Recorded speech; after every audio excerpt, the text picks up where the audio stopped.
พุธ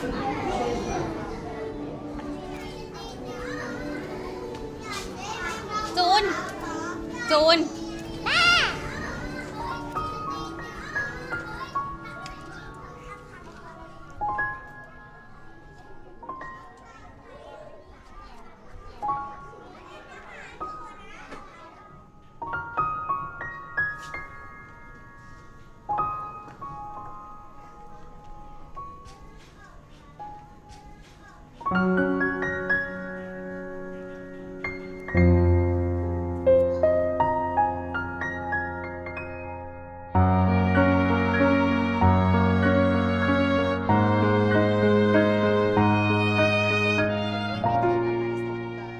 เธอชื่อเจน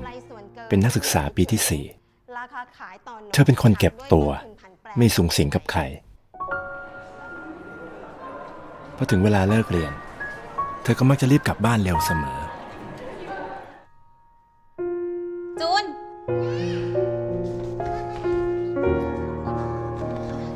ขอบคุณครูก่อนคนก็นินทากันว่าเธอมีลูกตั้งแต่อายุ18บางคนก็บอกว่าเธอมีลูกกับเสีย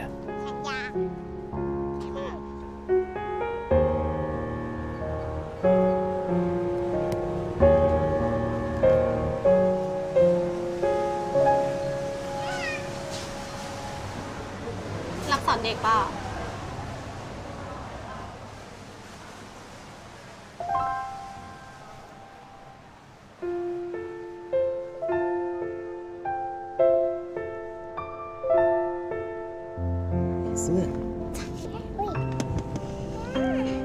นี่เขาบอกว่าแม่กับลูกด้วย2 คน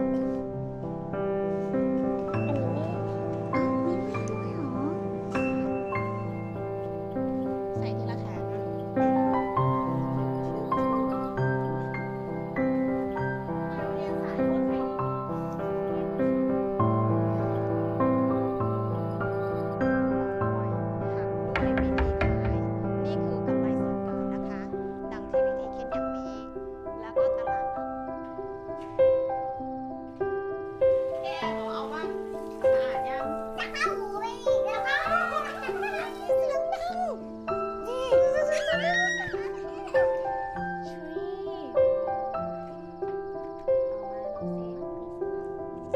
เธอเป็นผู้หญิงธรรมดาคนหนึ่ง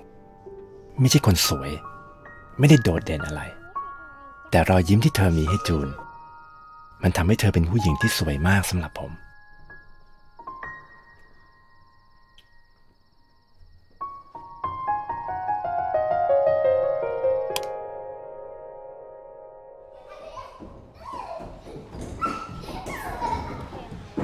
บอกบังคับให้โหลดเกม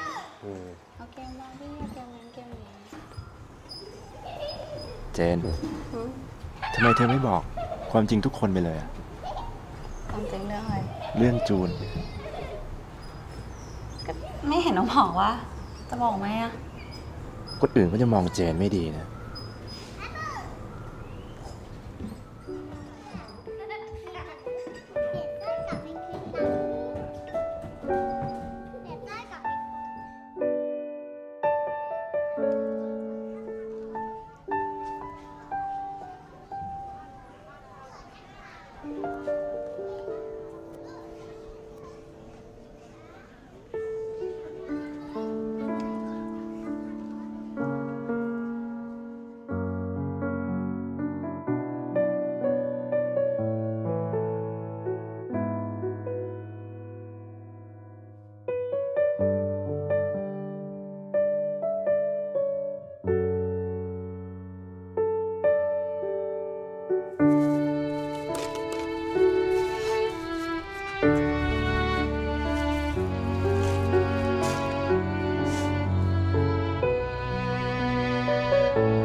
คนอื่นก็จะมองเจนไม่ดีนะ